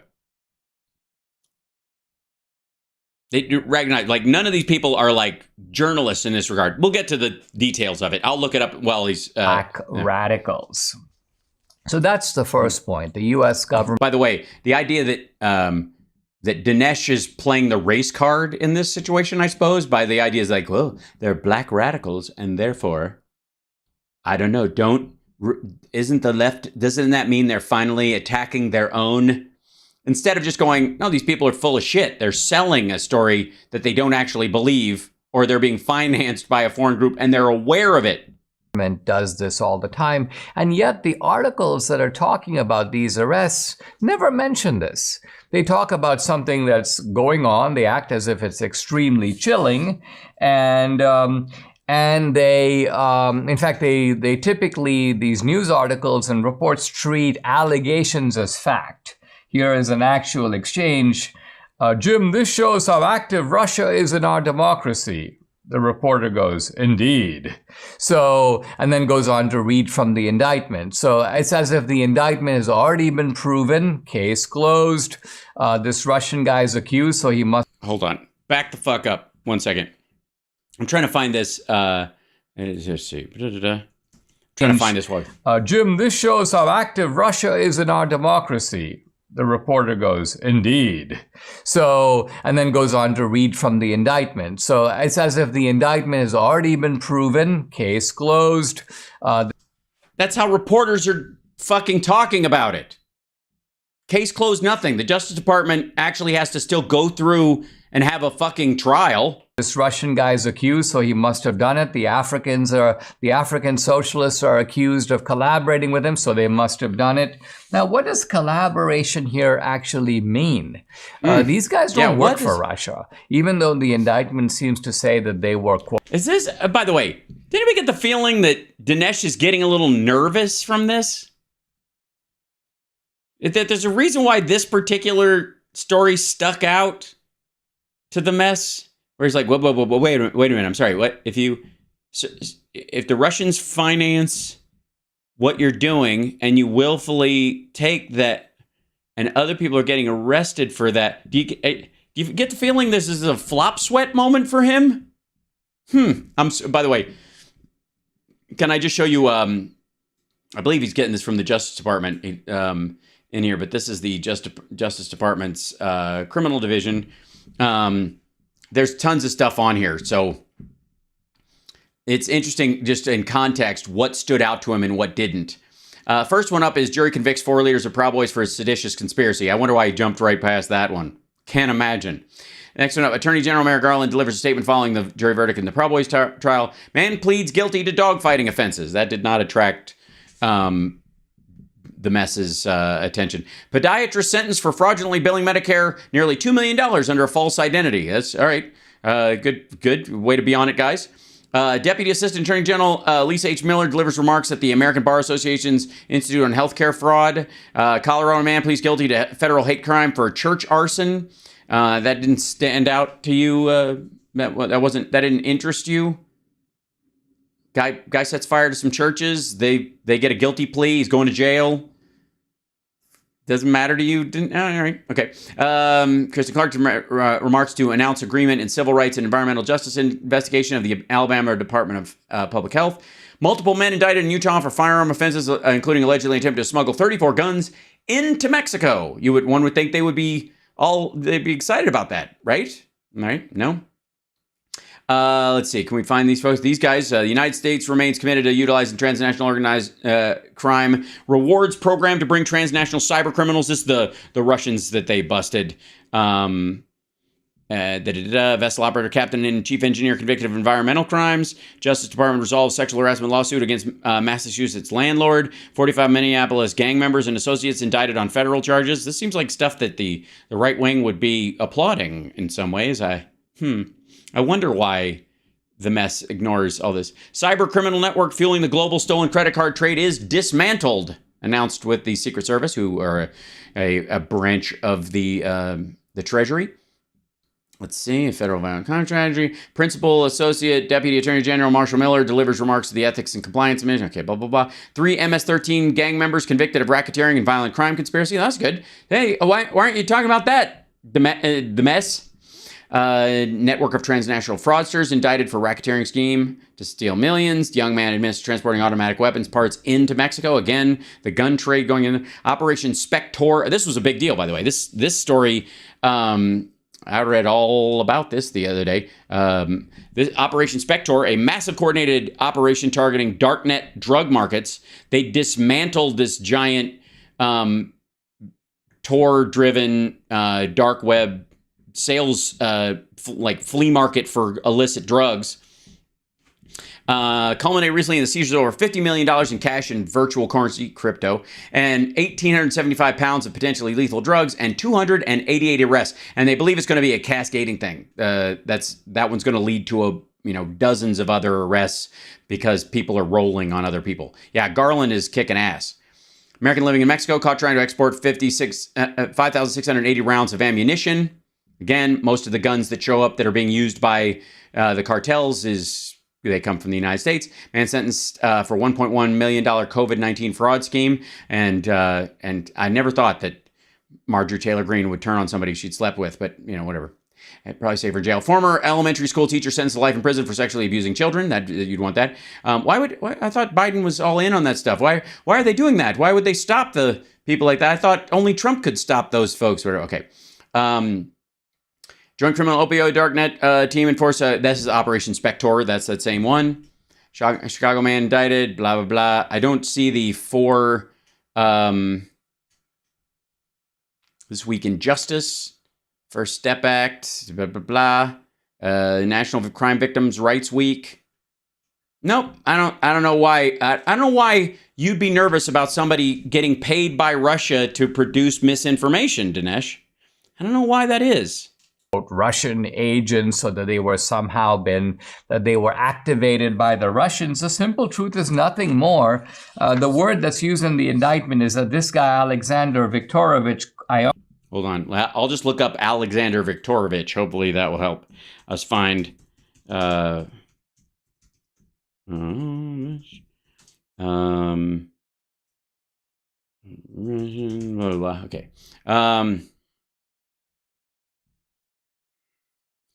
Russian national who engaged in years-long foreign malign influence campaign. Okay, so that's his. Let's try the news. Justice Department unveils charges in Russian plot. There you go. This is to interfere in U.S. elections. There we go. This is. I think this is the same one. It's just near. This is April 18th. Okay, well, it's close enough, I suppose. Justice Department unveils charges in Russian plot to interfere in local U.S. elections. The Justice Department on Tuesday unveiled new charges against members of small separatist political groups accused of working with agents of the Russian government to influence a local Florida election with aspirations of extending those efforts to the 2020 presidential campaign. The indictment expands when the fuck was this? That's 2023, yep. The indictment expands a criminal case involving Alexander Viktorovich Ionov, a Russian, shut the fuck up, Donnie, a Russian national accused of working with Russian Federalists, I am the Walrus, or FSB, agents to orchestrate. The defendants wanted the effort to continue into 2020, but it is not clear from court documents whether they took any real action to affect the presidential election that year. Okay, so these people were directly fucking around in the local election there. Okay. Charges on Tuesday against Russian national accused, and sending information to U.S. citizens to the Russian government. Natalia Berlinova, a 39-year-old Russian, it's funny this is in Florida, Russian citizen, has been charged with acting as an agent of the Russian government. Ionov was originally charged in July with conspiring to have U.S. citizens act as illegal agents of the Russian government. The new indictment announced Tuesday includes 4 U.S. citizens and 2 Russian nationals facing charges for allegedly participating in the plot. The Russian defendants recruited, funded, and directed U.S. political groups to act as unregistered illegal agents of the Russian government and sow discord and spread pro-Russian propaganda. The indicted intelligence officers, in particular, participated in covertly funding and directing candidates for local office within the United States. Ionov said in the statement to CNN, "There is no democracy in the United States anymore. It's time to take to the streets and expel the authorities from the White House. They have reached the point of complete absurdity." You're Russian national. Fuck off.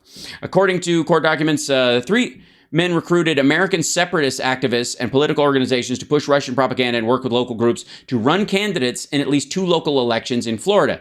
As part of that effort, they partnered with 4 U.S. citizens and members of the African People's Socialist Party, Omali Yeshitela, Penny Joanne Hess, Jesse Neville, and Augustus C. Romaine Jr. Romaine was also a founder of Black Hammer. That's okay. All right. That makes total fucking sense.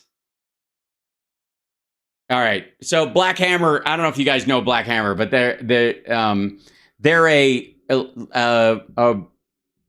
group that calls themselves like radical black socialists, and they bought some land and they were going to start like a black only city. And yeah, hold on. And the guy, I want to see if that's, I don't know if there's, okay. Black Hammer arrested. The, this was, yeah. So, all right. So that guy, now let's go this up. I'm not leaving. Where are you going? Get back out of here. Hold on.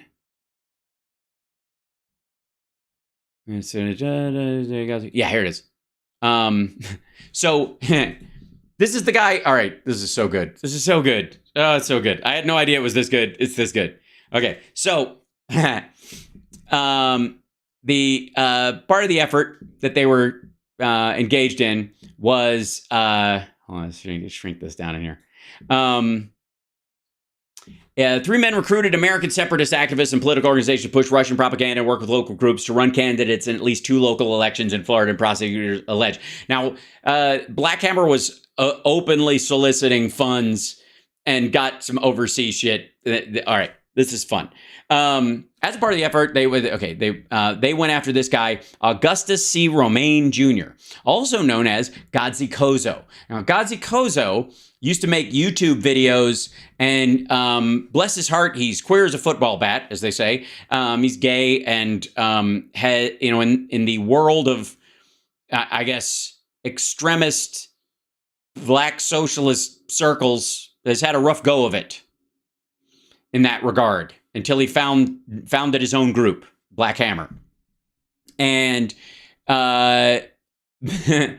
so they didn't just come after it. And by the way, the fact that Dinesh is like running interference for these folks is hilarious. And let me explain why. The people part of the African People's Socialist Party, also known as Black Hammer. Romaine is also the founder of Black Hammer. The same people. Okay. This guy, Augustus C. Romaine Jr. This is recent because he got busted last year after they found a dead body in his house.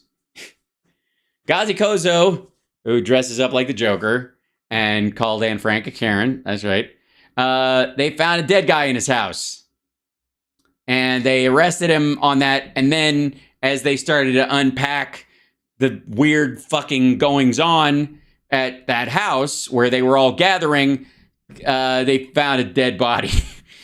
Or they found his links to this Russian money. Far left activists, that's adorable.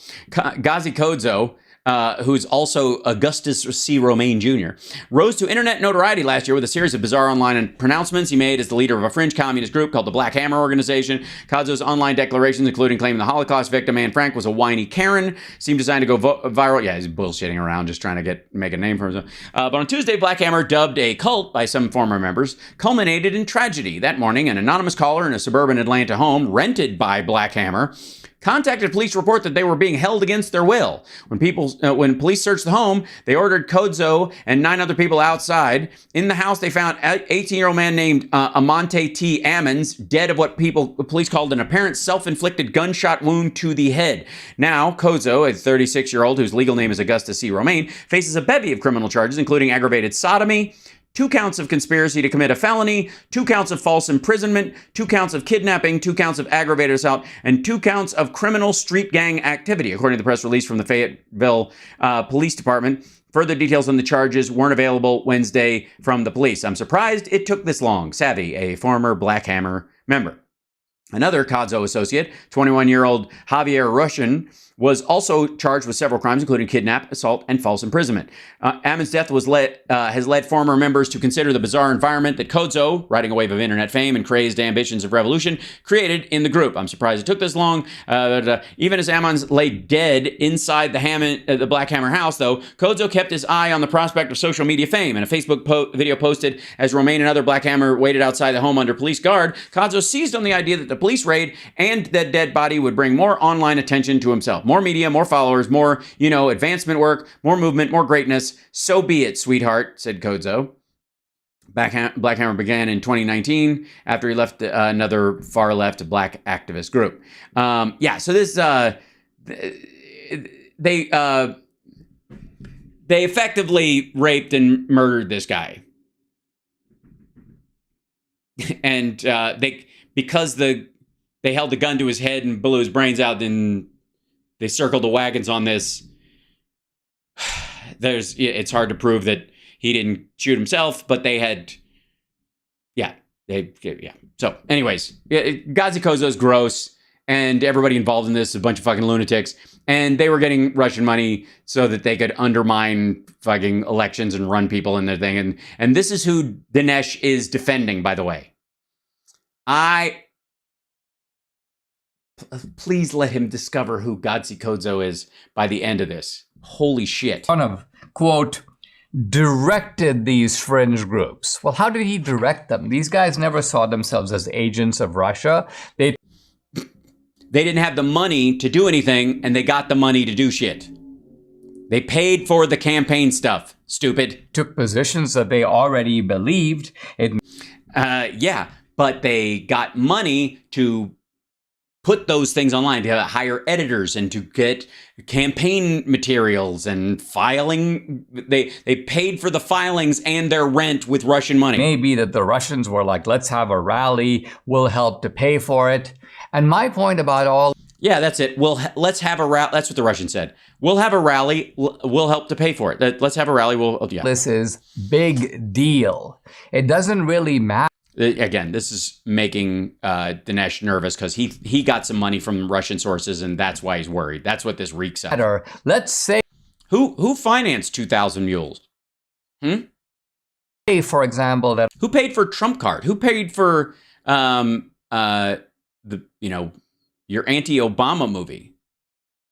Do we have a list of donors? The Russian organization is trying to encourage me to say certain things on this podcast.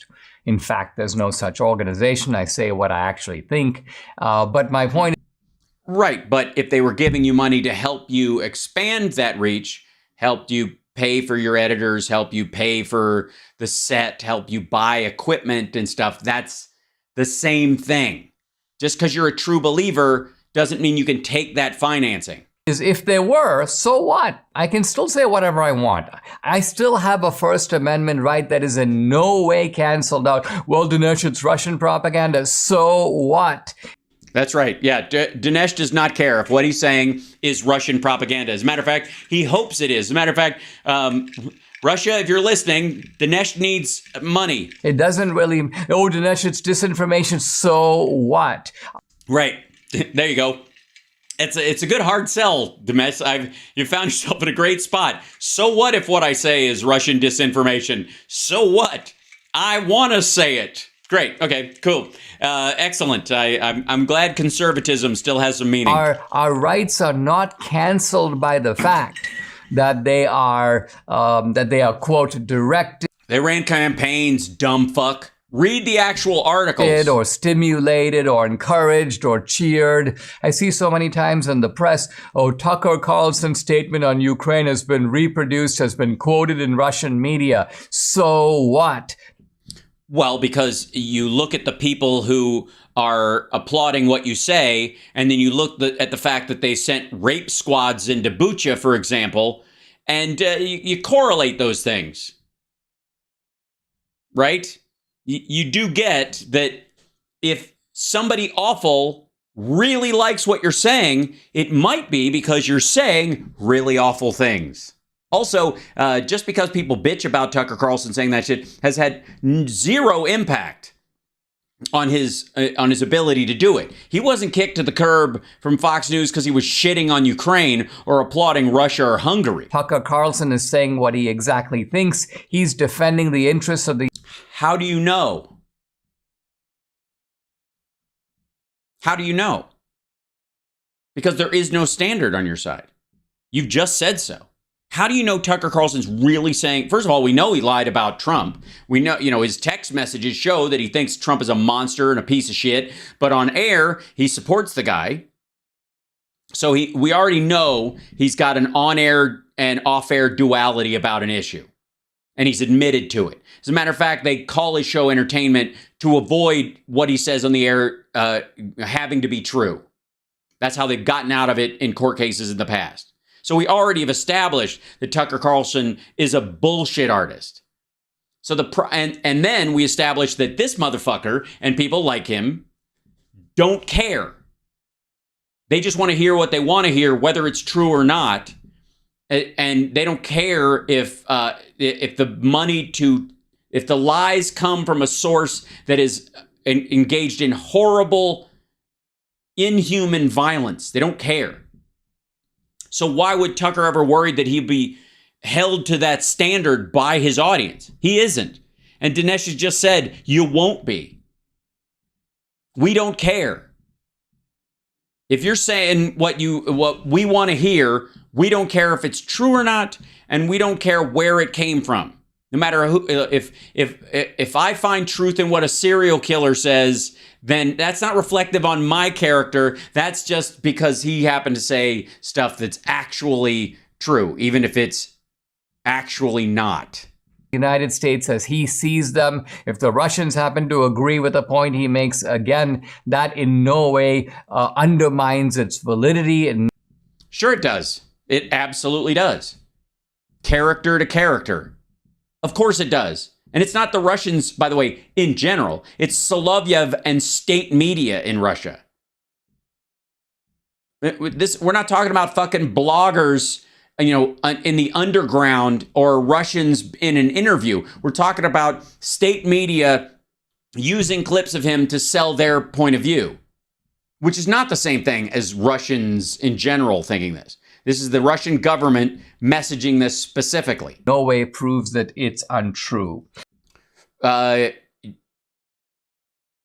first of all, you're making up whatever the it is here. So it's neither true nor not true. That's not the point. It's his opinion, and they like his opinion of this thing. If you're talking about a particular news story where there was a lie involved or whatever, then fucking cite it. But mostly what they show on the Russian media, on Solovyev's show and 60 Minutes and all those shows in Russia on Channel 1 is Tucker Carlson's opening monologue calling Ukrainians Nazis and whatever the fuck, which is not factually based, is an act of horrible hatred towards people who are currently being attacked. And of course the Russians like that because they're the ones engaged in the attack.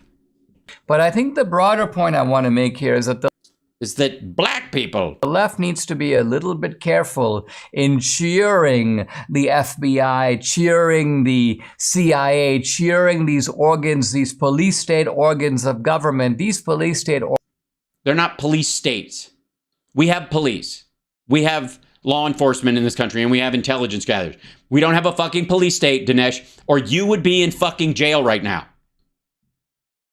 The goofy bullshit, this is the same Jimmy Dore shit we hear all the time. Motherfucker, if anything you were saying were true, you'd be in jail right now. And if you were saying the equivalent of this in Russia, for example, you would be. If you flip this and he was making a video that, somebody's criticisms of the U.S. government or being, or of the Russian government, is being championed in the U.S. and so what? They'd round you the fuck up. And he knows it. That's not even a matter of opinion. That's just a genuine reality. And secondly, the idea is that he's supposed to make us worried that we're going to get, that the left can't trust the Justice Department and the FBI because of one case he pulled out of his ass where they're going after people. He's like, they're going after socialists? You guys better be afraid. When it's these folks, They didn't go after them because they're fucking socialists. They went after them because they're rapists and murderers, you dumb shit. Good Lord. This is talk about weak sauce. God damn. Organs of government don't care about right or left. At the end, they care about right. They don't care about right or left. You're either breaking the law or you aren't. Themselves, they care about their own power. No, they don't. Or they would just never. They would have never arrested anybody on the right side for decades. They'd have just let it slide because those people would have maintained power and made sure that nobody interfered with it. We wouldn't even have fucking Miranda rights in this country if that was true. We wouldn't have any kind of criminal justice reform at all. This is just so stupid. The end, tyranny is an undiscriminating monster that will. In the end, tyranny is an undiscriminate. You mean an indiscriminate monster, motherfucker? Is it that hard? Just say tyranny doesn't discriminate. Secondly, this is not tyranny, motherfucker. These people obviously violated the law. This isn't even a matter of opinion. They discovered these other crimes when they found a dead body, you dumb son of a bitch. Hal Dinesh was in jail. I know, and he's not right now. He's a felon. And he's got a chip on his shoulder about that or whatever. But he's nervous because he knows that he learned nothing from his time in jail and he's equally involved in that kind of money. And he's nervous about the fact that he's getting money from sketchy fucking sources for all of his movies and he's not checking where it's coming from. And he's afraid this is going to bite him in the ass at some point. That's what this is about. Otherwise, he wouldn't have picked this fucking story out. It wouldn't have caught his eye. You kidding me? Just the fuck up. Honestly, the only reason he gives a shit about this story at all is because he knows he's guilty of the same thing. That's what it is. He popped a stitch worrying about this. Son of a bitch. Okay, I'm out of time. What the fuck? We got pretty. This is, oh God. There's too much stuff to get through. It's just too much. And I can't even. Can I just show you a couple of thumbnails and call it a night? Because that's what I got a bunch of stuff. We have family coming and I have to clean. I don't know if you guys saw my post earlier, but I'm trying to organize the goddamn place. Never mind. Anyways, so may I introduce you to a new trend in Ben Shapiro's thumbnail game. This is. Ben Shapiro is now going after the nerdy incel outrage reflex with which is this, to some degree what Russell Brand does as well, except, Ben looking the way he looks. Look at it. And this is a video called, look at this shit. What's really going on at the border? Joe Biden is now deploying 1,500 troops at the southern border. I thought there was no emergency. Why are we sending troops? First of all, because Title 42 is ending and they're prepping for that. Because they didn't need them before that because there wasn't a crisis. There was a processing issue. Whatever. Anyways, another time. And then, of course, Aaron Mate is filling in for Jimmy Dore while he has his... he gets his new appendix put in or whatever the fuck he's doing. And this is, of course, look what Mate is doing. Target Putin. And the title, what is there one? Yeah. Zelensky tried to drone attack Putin. No, they didn't. Not at all. Because he wasn't there and they're pretty sure he wasn't sitting on top of the dome at the Kremlin hugging the flagpole. And Zelensky was in Finland, which is not the time you would... Never mind. It's just stupid. target Putin. Get the fuck out of here. I got to get the fuck out of here. I got to get the fuck out of here. Love you guys. Thank you so much for supporting the show. Like, subscribe, give a thumbs up, spread the show and the clips. We post them, they're the little shorter versions, the chunks of each video instead of this giant 2-hour monstrosity that I put on for you. We try to divvy that up a bit. Although I do get a bit long-winded on some of these things, and some of them are almost as long as the entire show. But I'm working on that. I really, really am. Now that we've hit 50K, it's time to go. Let's do it. All right. Anyways, love you guys. Take care of yourself and take care of somebody else. And I will see you. Hold on. There is a tomorrow.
Again, the words are conditions.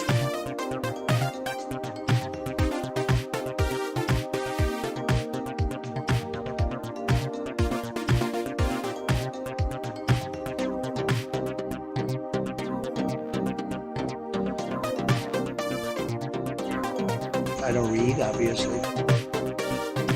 Michigan gave us Motang. Michigan gave us Motang. Christopher Columbus, Christopher, Michigan gave us Motang. A thing called religion. Very Here I am like an idiot. Michigan gave us Motang. Here I am like an idiot. The Burmese executives. So these Burmese, they say, pronounce it Burmese. Where's Dick? Hi, Dick. Do we like Dick? Yes. What? You could say it's a back door, but I call it a smart door. Michigan gave us Motang. Here I am like an idiot. Legal, look. Free health care for illegal, look. Here I am like an idiot. We're going to be appointing very pro-crime judges. Here I am like an idiot. I've been involved in the 2 greatest scams in American history. Where's Dick? Hi, Dick. Do we like Dick? Yes. What? They said, oh. They said, oh. They said, oh. I had a beat off.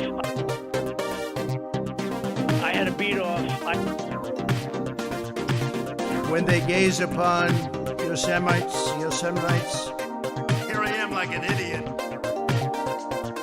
They don't like the gas. They don't like the gas. I felt really good almost after taking it.